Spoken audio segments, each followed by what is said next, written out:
Assalamualaikum warahmatullahi wabarakatuh.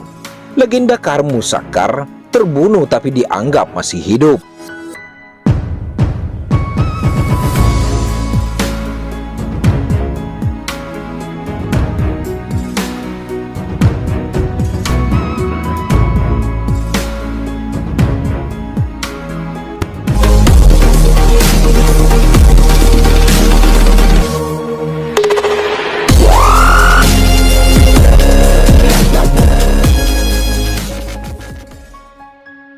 Barangkali tak ada orang selegendaris Kahar Muzakkar di Sulawesi Selatan. Laki-laki kelahiran Luwu ini bergerilya melawan pemerintah Soekarno selama belasan tahun. Hebatnya, tak satupun panglima tangguh yang ditempatkan di Sulawesi Selatan mampu menghentikan perlawanannya hingga 1965.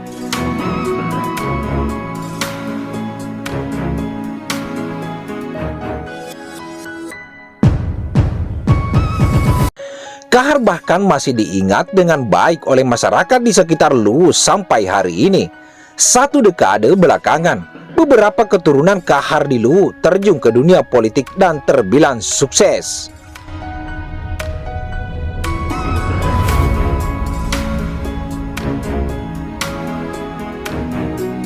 Puluhan tahun silam, dalam laporan pertanggal 28 Oktober 1950, Bernard Lapian yang saat itu bertindak sebagai gubernur Sulawesi Selatan menyebut Kahar Muzakkar sebagai pelopor perjuangan kemerdekaan yang telah memupuk perjuangan rakyat terutama di daerah Sulawesi Selatan. Intinya, pada 1950-an, Kahar dihormati kaum gerilyawan dan disambut meriah dengan arak-arakan di sekitar Luwu dan Tanah Toraja. Meski sudah dinyatakan tertembak pada Februari 1965, ada sebagian orang yang masih percaya bahwa Kahar Muzakkar belum mati. Makamnya tak pernah ditemukan atau pemerintah Indonesia sengaja menyembunyikan kuburannya demi menghindari pemujaan. Pada 1954, pernah ada kabar bohong yang menyebut Kahar tewas. Kabar ini beredar sampai ke Jakarta. Pihak pemerintah daerah Sulawesi Selatan, Kepala Bagian Politik Gubernur Sulawesi Selatan, Latumahina, akhirnya mengirim surat kepada pemerintah dalam negeri untuk mengklarifikasi kabar kematian tersebut. Mereka mendengar kabar bahwa Kahar Muzakkar meninggal di Palopo. Sepanjang penyelidikan kami, berita ini belum dapat dibenarkan dan masih terus diadakan penyelidikan, jelas Latumahina dalam surat pertanggal 23 Mei 1954. Menurut catatan Ana Gonggong, ketika terbit berita bahwa ia telah meninggal pada 1954, Bintang Timur edisi 24 Mei 1954 bahkan tidak segera menguat kegiatan Kahar Muzakkar sebagai pemberontak dan pengkhianat negara. Surat kabar organ Partai Komunis Indonesia ini malah menulis di dalam menilai Kahar Muzakkar tidak boleh gegabah. Menurut catatan Kodam Siliwangi, dalam Siliwangi dari masa ke masa, Kahar tertembak pada 2 Februari 1965. Usai kawasan di sekitar Sungai Lasolo dikepung dan disisir oleh pasukan Siliwangi. Sepeleton prajurit dari Siliwangi di bawah komando pembantu Letnan 1 Umar ditugaskan mencari posisi Kahar Muzakkar pada 27 Januari 1965, usai terlihat pada 2 Februari 1965.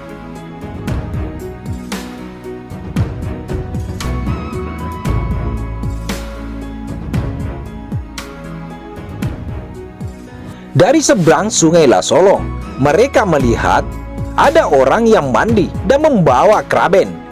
Peleton Umar kemudian berkesimpulan, tak jauh dari situ terdapat perkebunan musuh gerombolan. Tiba-tiba pada pukul 16.32 Februari 1965, terdengarlah sayup-sayup lagu terkenang masa lampau dari sebuah radio yang dipancarkan dari Radio Malaysia Kuala Lumpur. Catatan buku tersebut, menurut pengikut Kahar, lagu tersebut adalah lagu pasukan Sang Panglima. Pasukan Umar pernah diberitahu satu-satunya radio di hutan itu adalah milik Kahar Musakar. Hal ini ditegaskan lewat informasi tawanan bernama Ali Basya. Penyusupan ke sekitar Pondok Gerombolan dilakukan oleh peleton dari kelompok D Batalion 330 Kujang Siliwangi yang dipimpin Umar sebelum menyergap semua jalur pelarian ditutup di area posisi persembunyian Kahar Musakar. Dini hari 3 Februari 1965 pasukan Umar mulai bergerak.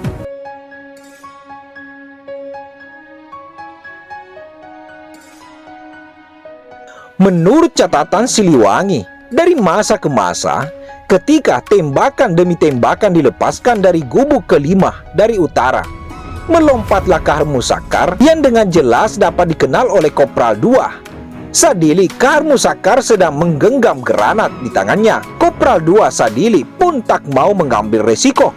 Dengan jitu ia melepaskan tembakan terarah ke dada Kahar Musakar yang kemudian tewas seketika itu. Kabar kematian Kahar Musakar sampai di Jakarta agak telat karena lokasi baku tembak sulit dijangkau. Jenazah kemudian dibawa ke Rumah Sakit Makassar.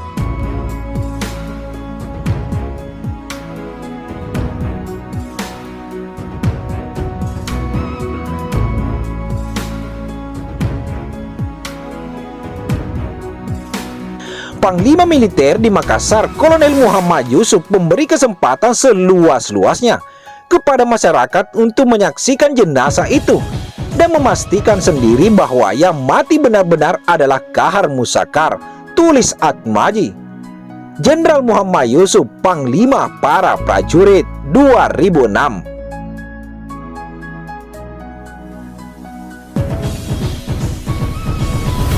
Meski begitu, isu Kahar masih hidup tetap ada. Toh masyarakat tak melihat ada kuburan Kahar Musakar sampai sekarang ini. Setelah 1 hari dibaringkan di rumah sakit, kemudian jenazah dikuburkan. Hanya sedikit pejabat militer yang mengetahui hal itu. Baik Jenderal Muhammad Yusuf dan perwira lainnya seperti Solihin GP juga enggak memberitahu letak pasti kuburan Kahar Musakar.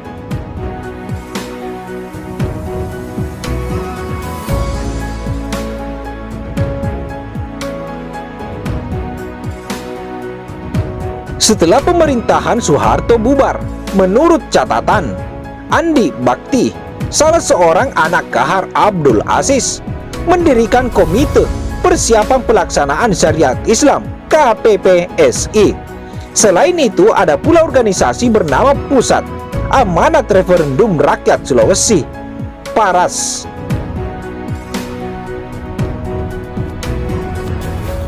Pernah ada seorang bernama Samsuri bahkan mengaku dirinya sebagai Kahar Musakar, tetapi 37 anggota keluarga besar membantah hal tersebut pada 17 Agustus tahun 2000. Menurut keluarga, Samsuri bukan Kahar Musakar dan Kahar Musakar sudah meninggal pada 3 Februari 1965. Intinya, dari apa yang ditulis Andi Bakti, kenangan Kahar Musakar telah ikut mempengaruhi lanskap politik lokal di Sulawesi Selatan.